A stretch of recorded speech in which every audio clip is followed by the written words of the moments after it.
আমাদেরকে একা রেখে উনি খেলা দেখতে গেছেন। খেলা খেলা খেলা ফুটবল খেলা দেখতে গেছে, বলেছে 10টা সাড়ে 10টার মধ্যে চলে আসবো।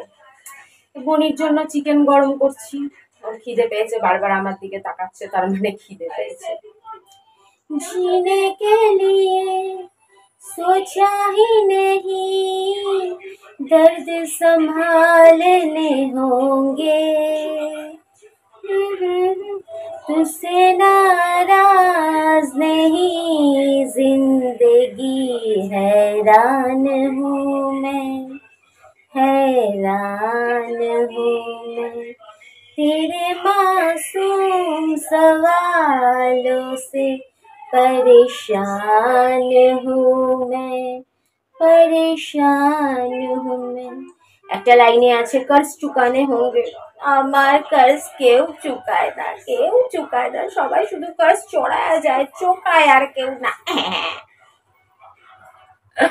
এই বাড়িটা নিয়েছিলাম তখন বলেছিল যে ঝাড়ার জন্য মানে কোনো টাকা লাগে না মেনটেনেন্সের জন্য, মাসে মাসে করে দেবে, তার টাকা ওনারাই দেবে, ঘন্টা কেউ করার নেই। কি নোংরা লাগে, আর বুনোর লোমও মাঝের মধ্যে উড়ে উড়ে চলে যায়। আর তাছাড়াও ঝুল ধুলো, লোকের জুতোর ধুলো, অমুকের ধুলো, এত নোংরা হয়ে থাকে না, চোখে দেখা যায় না। কেউ তো পরিষ্কার করার নেই, সব নিজেরটা নিজেরাই করে নি, কি হবে।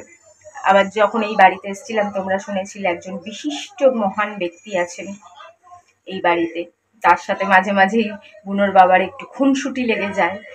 তো আরেকটা ব্যাপার নিয়ে একটু খুনসুটি লেগেছিল কালকে হালকা, আজকে হালকা।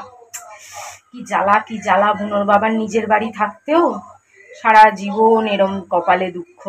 কেন, আমি তো কারো সম্পত্তিতে নাকও গলাই না, কাউকে আমি নিজের মনেও করি না।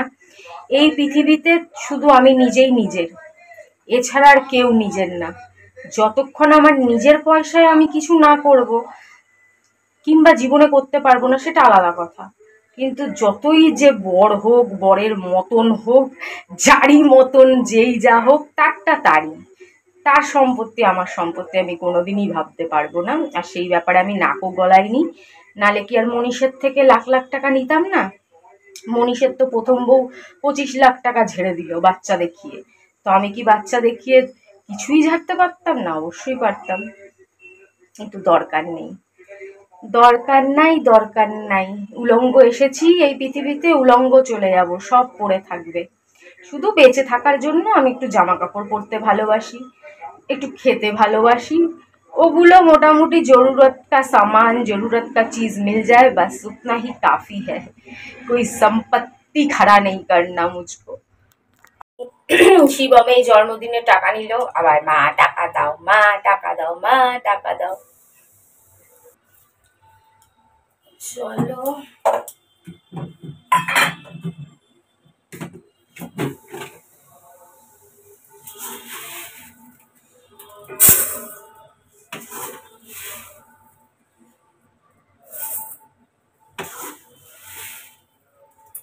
বুনোর বাবা 5 কিলো চাল এনেছিল, আমি পায়রাদের দিয়ে দিয়ে প্রায় সব চালই শেষ করে দিয়েছি। আবার আমি আনি 2 কিলো করে চাল, সে 2 কিলো করে চাল হার্ডলি 3 দিন কি 4 দিন চলে 2 কিলো চাল। তারপরে তো বুনোর বাবার চাল আছে, যে এখন একটু বুনোর বাবার চাল দিয়ে দিই। মানে আমার চালটা থাকে 30 টাকা 32 টাকা কিলো, না 34 টাকা। আর আমাদের ঘরের যে খাওয়ার চালটা সেটা মনে হয় কত টাকা, 55 না 58, আমি ঠিক জানি না, ওই 60-এর আশেপাশে। আর আমার পায়রাদের চালটা 32-34-এর আশেপাশে এসে গেছে, দিয়ে আসি।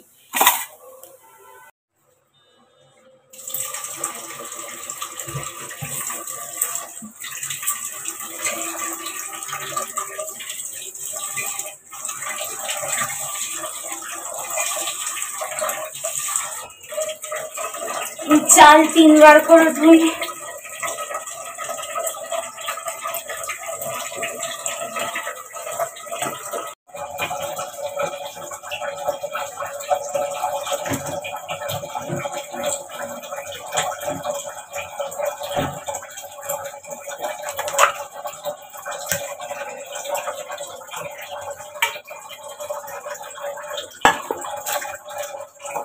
বনির আবার সিদ্ধ চিকেন হবে, ফ্রিজে চিকেন রেখে দিয়েছিলাম 4 পিস।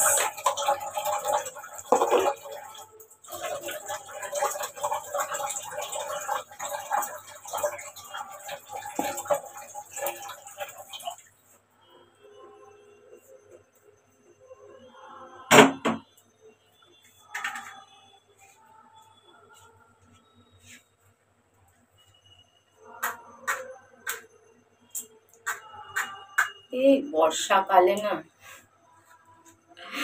ঘষছি তো ঘষছি। আরে মরণ দশা আমার।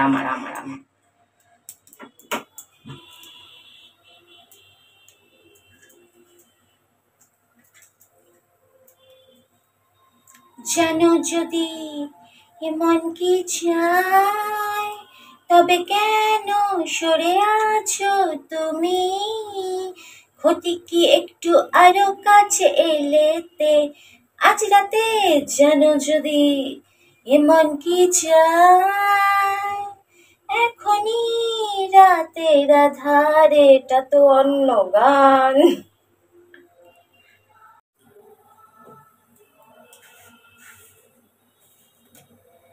এক ছিটা হলুদ,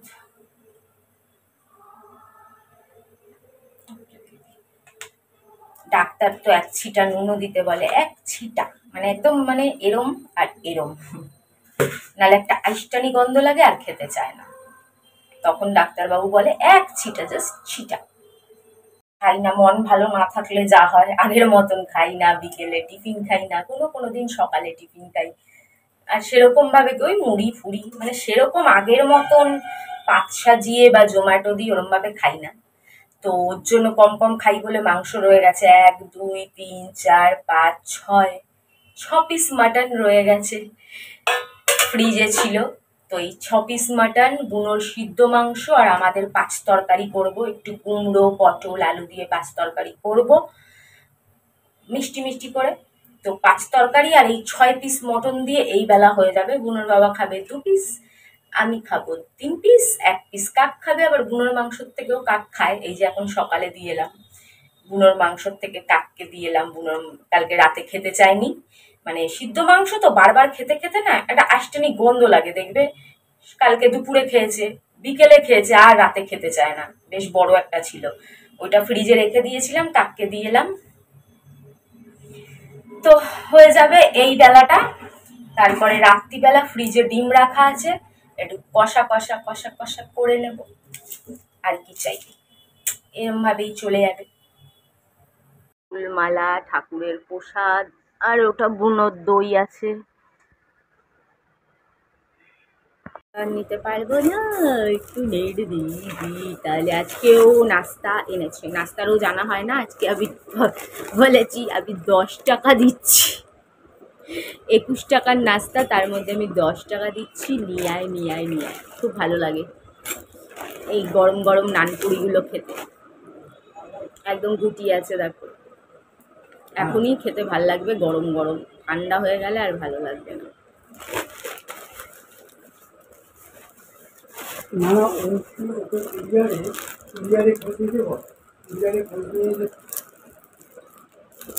তাই বলছি এখন নেটটা দে, এখন একটু তোর নেট দিয়ে কাজ চালাই, কেন আমার ওই 1.5 GB নেট মাত্র।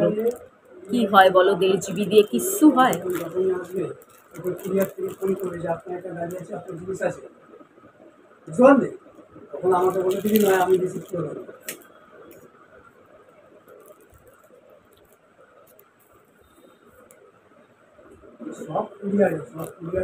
দোতলল কিভাবে ওষুধ খায়, বিস্কুটের মধ্যে গুঁড়ো করে দিয়ে খাবে। তরকারি কাটা শেষ, 5 তরকারি কাটলাম, ভেন্ডি দেবো ভাবছি একটু। চলো বাবা ওষুধ খাবা। বুনোর বাবা চললো সিঁড়ি ঝাড়তে, 2 দিন পর বুনোর বাবাই কাজ করে। কি দেবো?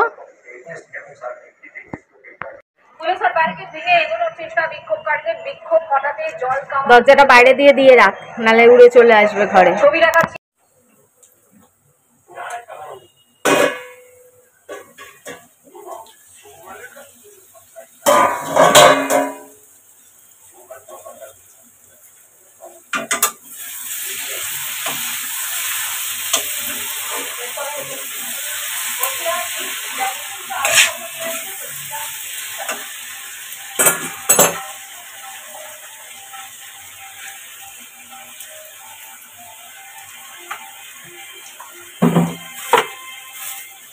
এগুলো সোমবার দেওয়ার আগে তরকারিতে দেয়, আমি সোমবার দেওয়ার পরে দিচ্ছি। কি বলবো বলো, মাথায় কাজ করে না, সব ভুলে যাই।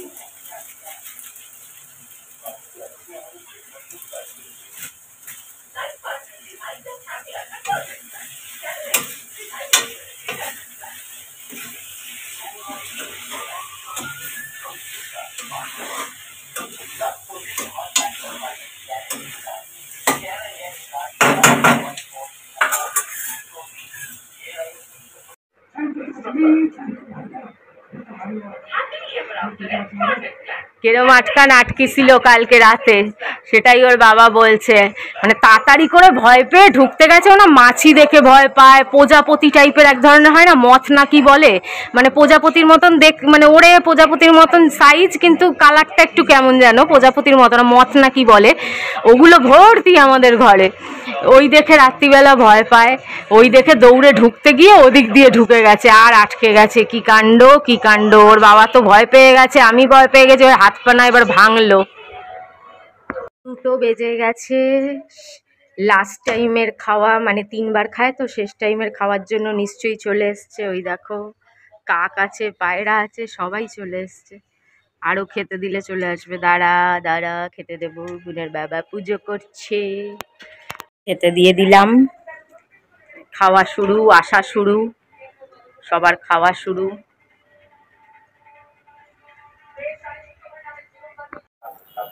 চলো, আজকে সোমবার, ভোলে বাবার শ্রাবণ মাসের 2nd ডে।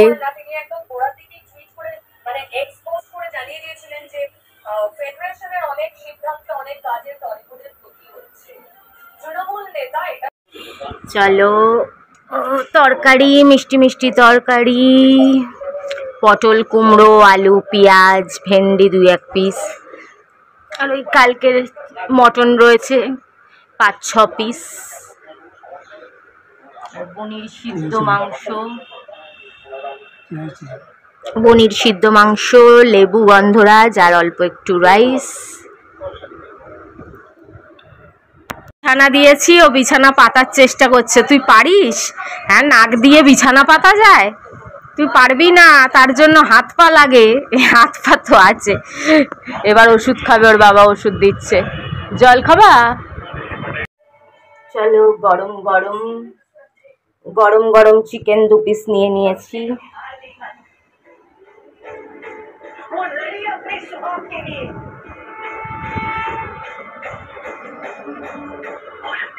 বৃষ্টি নেমে গেছে, আমি জানতেই পারিনি। এই ঘরে এসে দেখলাম। বুনোর বাবা না থাকলে না আমার একা একা ভালোও লাগে না। সারাদিন ঘরে জানো, ফ্রিজ বন্ধ, কিন্তু ফ্রিজে কিছু আসে নাকি দেখি। হ্যাঁ, আজকে পুজোর প্রসাদ আছে, ওই খাই, খিদা পাচ্ছে। এটাকে ফেলে দিতে হবে, খারাপ হয়ে গেছে। ওই যে চিয়া সিডটা।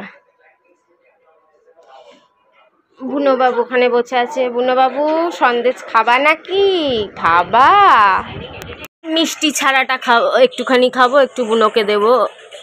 কেন বুনোকে বেশি দিচ্ছি না, মাংস ফাংস সব একবারে হয়ে যাচ্ছে। দই, মাংস, মিষ্টি, মানে ওটা মিষ্টি না, ওটা বুনোরই সন্দেশ, মানে ওটা সুগার ফ্রি, শুধু ছানার দলা। এগুলো খেলে অসুবিধা হয় না, ডাক্তারকে জিজ্ঞেস করাই আছে। ছানার দলা বড় দোকানের, এতে কোনো মিষ্টি থাকে না, সুগার ফ্রি একেবারেই। তাও একটুখানি দেবো, কেন মাংস দই, আজকে মাংসও খেয়েছে, দই খেয়েছে। যেদিন মাংস থাকে না সেদিন খেলে ঠিক আছে। হয়ে গেছে, এবার বাবাকে না দেখতে পেরে ছেলের কান্না শুরু হয়েছে। একটু পরপর মানে বাবা কই, কি বলবো বলো।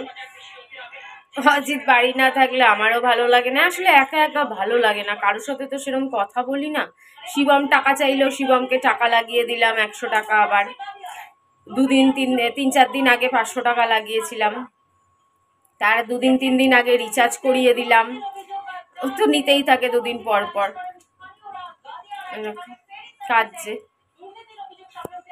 চায়ের বাসন, এই চায়ের বাসনটা না ধুয়ে জল দিয়ে ধুয়ে ডিম সিদ্ধ বসিয়ে দিয়েছি। 2টো আমার, একটা বুনোর বাবার। তরকারি গরম করলাম, আর বুনোর ভাত গরম হয়ে গেছে। এই যে দইটা একটু ভাতের ওপর দিয়েছি, গরম হচ্ছে। বুনোর বাবা আসছে, বলছিল তোর জন্য প্যাটিস বা কিছু ওই স্যান্ডউইচ ফ্যান্ডউইচ আনবো। আমি বললাম না থাক, আর পয়সা খরচা করতে হবে না, খেতেও ইচ্ছা নেই, ভালো লাগছে না, এই খেয়ে নেবো যা আছে।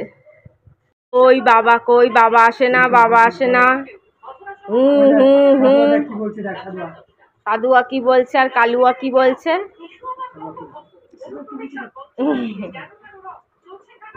বাবাকে পেয়ে এবার ওর শান্তি হলো, এবার বাবার পেছনে আর ছাড়বে না।